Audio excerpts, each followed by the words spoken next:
Is this Grant Smith, by the way, online? All right, well, I wasn't expecting it right now, but go ahead, put him on hold. Put him on hold right there. He's on hold? All right, Grant Smith, you there? Hey, I'm here. Yeah, yes, sir. Grant Smith is, well, tell folks, Grant, what's your title? What are you? You're with the Institute of Research, Middle Eastern Policy, right? Right. We're over here in D.C. I'm the director of research, and I was just fascinated by your conversation yesterday with Gregg Roman from Middle East Forum about the Jerusalem Embassy Act. In the chat. Yeah, yesterday the president made it official. We're moving the U.S. Embassy from Tel Aviv to Jerusalem, and the United States now considers Jerusalem the capital city of the Holy Land.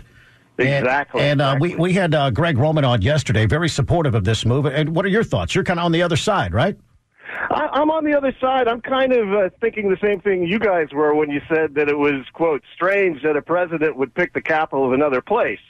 And Gregg was certainly right about one thing. He was right that virtually every candidate has promised to do this. And Trump is certainly, President Trump is certainly the first one to actually make good on that commitment. Pretty bold of him. What's that? It's pretty bold of him.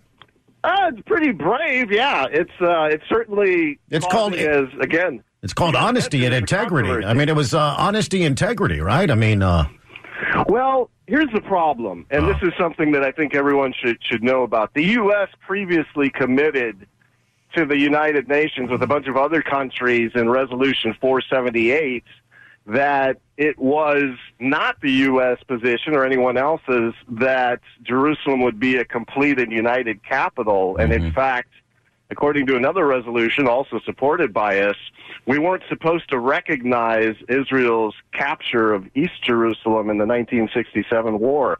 And so one of the reasons presidents never actually made this move to move the embassy in contra to Resolution 478 is that everyone wanted to keep that as a pressure point for there to be a bona fide peace negotiation over final status issues like borders and what you're saying is previous presidents were willing to lie and deceive and manipulate the whole situation and not follow through on promises, but President Trump has decided to stick to his word on this issue. Well, that's one way of putting it, but another way of putting it is... He's the guy that everybody calls the Nazi. Well, the Nazi has just declared Jerusalem the holy city. Well, I don't call him that, and I don't recommend anyone call him that, but here's the problem. The Jerusalem Embassy Act of 1995, which everyone is referring to as the binding law, was passed in 1995. It was drafted by the American Israel Public Affairs Committee and the Zionist Organization of America, two organizations right here in the U.S., and it was designed to subvert the Oslo peace process by taking this issue and transcending any outcome. And so by doing this, by working underneath the 1995 Jerusalem Embassy Act, presidents have habitually not actually done it and signed waivers because they didn't want to violate America's promise to the world that we would be a bona fide peace partner. I got about 30 seconds left. What's the fallout? What's the fear? What's the slippery slope here in your mind?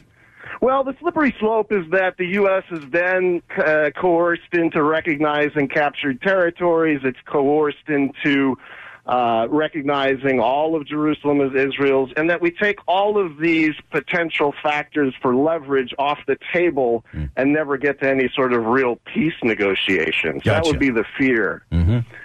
And so those are real. I mean, we made real commitments as a nation, and by doing this, we're basically saying, no, we're not going to abide by those. Gotcha. So we're really undermining rule of law. I'm up. It doesn't count. I'm up against the clock here, Grant. Would you say I got your email here?